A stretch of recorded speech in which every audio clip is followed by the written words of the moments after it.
Okay, welcome back to another video, and yes, I have to record this one in the bathroom. I got the flashlight right here, and yeah, so the flashlight's on my phone, and I'm recording this on my iPod. I tried to record this Friday. It is now Easter Sunday, so happy Easter. Melissa's going up, and hopefully no one just walks in the middle of the bathroom. But today, we're here to discuss Albert Pujols. Is he the greatest player in MLB history? Well, let's see if I can convince you of that, or if you come to your own conclusion by the end of this video. So I got this off of Baseball Reference plus some miscellaneous stats that I was able to Google and find out. So let's get into it. Jose Alberto Pujols. His nicknames are Prince Albert, Fat Albert, or the Machine, which I know him most for, is a first baseman, left fielder, third baseman, and designated hitter. He bats right and throws. Oh, and that's what happens when you skip a line. He bats right and throws right. He is 6'3", 235 pounds, or 190 centimeters and 106 kilograms for the people that are outside the United States that don't use the same metric system. He plays for the Los Angeles Angels of Anaheim in 2020. His overall WAR, or wins above replacement, that tells how good you are as a player, was -0.1. But for his career, it is at exactly 100 WAR. He had 152 at-bats in 2020, but for his entire career, he had over 10,000 at-bats with 10,839. Last year, he had 20 hits. This year, overall, he has 3,236, so he is a member of the 3,000 hit club. He had 8 home runs last year versus 663 lifetime, because this is being recorded on the 4th when I should have recorded it before the season started, so all those stats have slightly changed. And I'll get more into that in a second. So this says 622. His last year batting average was 224. Overall, it's 299. Maybe that would have gone up from that 3-run homer he hit the other day. I don't know. This is his 21st year in the league. He was born January 16th, 1980, which puts him at 41 years and 75 days old. When did I Google this? Like, with this on opening day, so just add a few more days. So he's like 41 years and 78 days old. In Santo Domingo, Dominican Republic, he was drafted by the St. Louis Cardinals in the 13th round of the 1999 MLB draft from Maplewood Community College in Kansas City, Missouri. I think he's the only player left in that 1999 draft. Maybe Rich Hill, since they're the same age, but I don't know when Rich Hill was drafted. But he's the only one really. But Albert Pujols is doing a lot better than Rich Hill. And I know Albert Pujols is like a dinosaur, basically. Very slow at running, but I mean, even he is faster than, not faster. He put in more production to a team than Rich Hill. So his college from Kansas City. He went to Fort Osage High School in Independent, Missouri. He made his debut on April 2nd, so a few days ago, 2001, at the age of 21 years and 776 days old. Again, add 2 or 3 days, depending on when I look this up. Against the Colorado Rockies, he had 3 at-bats. You want to scroll over? 3 at-bats and 1 hit. With he had no RBIs, stolen bases, or home runs. He is on a 10-year, $240 million contract. Is up after this year. And apparently he said he's already retiring, but I don't know, maybe changes his mind halfway through, like, hey, if I'm really close to 700 home runs, I'll sign a contract somewhere. Hey, if I'm close to passing XYZ on the all-time hit list, I'll sign a contract. Let's see. And then let's get into some of the stats that prove why he is the best. So we're starting off with hits. And of course we have Pete Rose with 4,256. Ty Cobb with 4,191. Third all-time is Hank Aaron, Hammer and Hank with 3,771. Stan the Man Musial, 3,630. Trish Speaker, I really like Trish Speaker, mainly for the Indians, has 3,514. Derek Jeter, I did not realize he had that many hits, 3,465. Honus Wagner, 3,420. Eighth all-time is Carl Yastrzemski with 3,419. Paul Malto with 3,319. Are they tied? No, they're just separate 700. Okay. Eddie Collins, 3,315. Willie Mays, 3,283.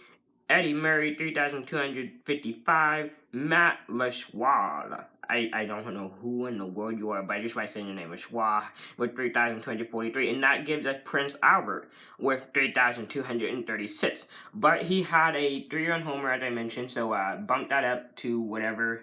I don't know. The Angels offer pretty that. It's hard to make these videos when you constantly have to update it. And to go through and update every single little thing. So I'm not doing that. So for a projection, if you got 100 base hits during the 2021 season, that would put him 8th all time. Because that would put him behind 9th. That put him just behind Carl Yastrzemski. Because Carl would have 3,419. Albert would have what I just say, 3,336. 3,336 for Albert and 3,419. So I think he's gonna become the all-time hits leader or whatever, but that's just like an average player getting 100 hits. Maybe he gets more, maybe he gets less. I don't know. And just to put that in some kind of context of perspective, with his 3,236, the next player on the all-time hit list that is active, so they can still add to their total, is Miguel Cabrera with 2,866. Now also bump that number up. Robinson Cano is 81st all-time, but he cannot play this season. He stopped with 2,624, but he cannot play because he got busted for steroids. Next, we have Nick Markakis, who is 127th currently, with 2,388, but he just retired. 289th on the list is Yadier Molina with 2,001, and I know he had a hit against the Reds today, so bump that up as well. For home runs, we all know Barry Bonds is 762. Second place, Hank Aaron with 756, even though when I made my notes on my brother, I did not write down the number, but I know off the rip. Babe Ruth is third with 714. Alex Rodriguez with 696. I never realized he had that many. And then fifth all time already is Albert Pujols with 662, 663. Now, how many could he hit this season? I don't know. Let's just say he had a 30 piece. That would still put him at 692, and A-Rod would be 696. So, I mean, the highest I think he's going to get is 4th. I mean, I don't really think what would be 662, 72, 82, 92, 02, 12, 13, 14. That's 52 home runs behind Babe Ruth. And I don't think he's hitting 52 home runs. No. If we go back to 2005, yes. But 2021, no. So he would have to sign another contract to pass Babe Ruth. So yeah, maybe he could pass A-Rod. I'm not even sure. But next player on for that active is Miguel Cabrera, who is 30th with 487. Make it 488. He's very close to 500. All the way net down is 52nd with Edwin Encarnacion, who has 4,224. Next is 53rd with Nelson Cruz with 417 home run. Then 93rd with Ryan Braun with 352. I don't know if he's retired or what, but and then 108th with Robinson Cano with 334. Then 124th with Jay Bruce, who has 318. 133rd all time is Giancarlo Stanton with 3,312. Next 140th all time is Justin Upton is with 307, and he had a home run yesterday. 148th all time is Evan Longoria with 304. He already had 2 home runs this season. 149th all time is Mike Trout with 302, so he's already up here. 155th all time is Chris Davis with 295. This is Chris Davis of the Orioles. 156th all time is Joey Votto with 295. 171 of all time is Matt Kemp with 287. 198th of all time is Ryan Zimmerman with 270. 233rd, what a huge jump, is Paul Goldschmidt at the Cardinals with 249. 247th all time is Andrew McCutchen, and I did not write how many he had. 260th all time is Freddie Freeman. 261st all time is Carlos Santana. 266 all time is JD Martinez. 270 Nolan Arenado with 235. 280th all time is Bryce Harper with 232. 284th all time is Anthony Rizzo with 229. 291st of all time is Josh Donaldson with 225. 297th all time is Manny Machado with 223. Blah. And so that just shows you that Albert Pujols is leaps and bounds ahead of everyone else. Now we go over to RBIs. Hank Aaron with 2,297. Next up, Babe Ruth, 2,213. And right there, Albert Pujols, 2,100 on the dot. And you can add at least 4, because he has 4 RBIs at the time of recording, so 2,104. Now, for this one, I don't know, could he get could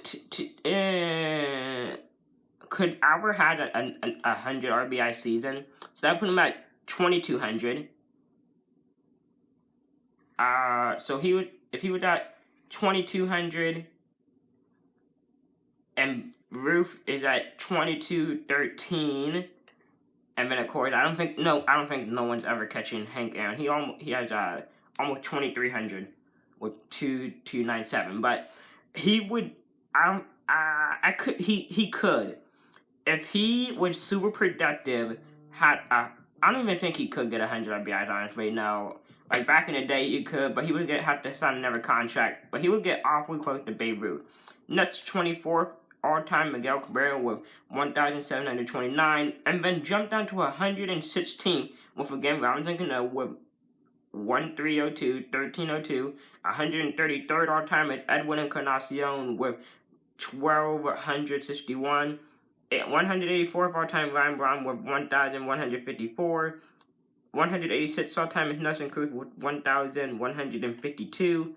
253rd all-time Nick Markakis, who retired, so we can't add to his total, so we finished with 1,046. 256th all-time is Evan Longoria with 1,043. 259th all-time is Matt Kemp with 1,031. 282 all-time is Ryan Zimmerman with 1,015.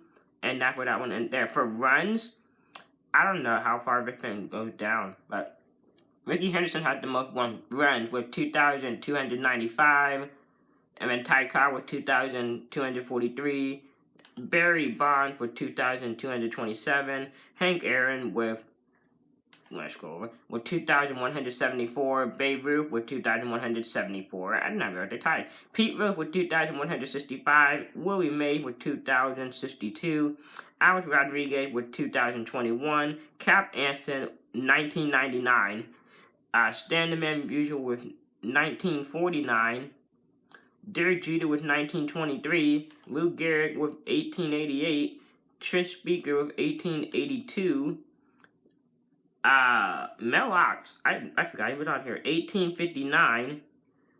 Craig Biggio with 1844. I did not realize he scored that much. And then 16th, Albert Pujols with 1843. Now, for this one, I don't know how to project runs because it's all sort of a thing like you have to get on base, and then you have to make sure that you get driven in. And I don't think I was stealing home plate anytime soon. But I don't know where to project this one. But he's 16th all time on this list. Next up, so he's 16. You jump all the way down to 80th for, again, Miguel Cabrera with 1,457. And then 147 for Robinson Cano with 1,257. And then 244 for Nick Markakis with 1,119. 259th is Edwin Encarnacion with 1,099. And then 275 all-time is Ryan Braun with 1,080. 306 all-time is Joey Votto with 1,041. 326 of all-time is Justin Upton with 1,009. And, yeah. So that is there. Next up is batting average, and he is not currently in the top 100 batting average, but he had career 299, and the reason, I think, because unless you were like Vladimir Guerrero, he's like the modern day one, but everyone back in the day was hitting for high averages. What was it, like Ty Cobb had 20 straight seasons or something like that, hitting over 320, or something ridiculous like that, or Pete Rose having high batting averages. Oh God, what's your name? The shortstop for the Pirates, your name, and Honus Wagner had high batting averages. Ridiculous stat lines that those people had back in the day. So he's not currently in the top 100. OPS, he's 45th out of 100 with a career 9.237 OPS. And to get that number, you have on base. What was it? Yeah, on base percentage. He's not in the top 100 of that. He has a career 377 career OPS. For slugging percentage, he is 26 out of 100 with a career 5.465 slugging percentage. So that's how you get the 9.237. 9.237. Yes, I remembered it without even looking at it. Okay, so that's where I got that number from. And then you just go to his award history. MVP, he won in 2005, 2008, 2009. He's a 10-time All-Star, 2-time World Series champion. He won the Rookie of the Year in 2001. He has a 1-time NLCS MVP. The 2004 MVP with the NLCS. 2-time Gold Glover, 2-time Hank Aaron Award winner, so that's the most often. He won the Roberto Clemente Award once, NL batting champion, 2-time home run leader, National League RBI leader, 6-time Silver Slugger. He batted .299, hits 3,236, home runs 662, RBIs 2,100. Debut April 2nd, 2001. Okay, yeah, that's all the notes I have. So, this make him sort of the greatest of all time. If you look at the list, he is 4th on one list, 16th on the other, and he is mingled in there with a bunch of Hall of Famers. And, I mean, he is 19, probably a little close to that. He's going to pass Eddie Murray for the most hits by a first baseman. So he's going to pat Matt Wishaw and Eddie Murray on the all-time hit list. So he's one of those players that, like, every time he plays, he's breaking some kind of record or moving up on some kind of list. But, like, whether it's Albert Pujols did this, that, or whatever, like, he had the most hits on April 17th.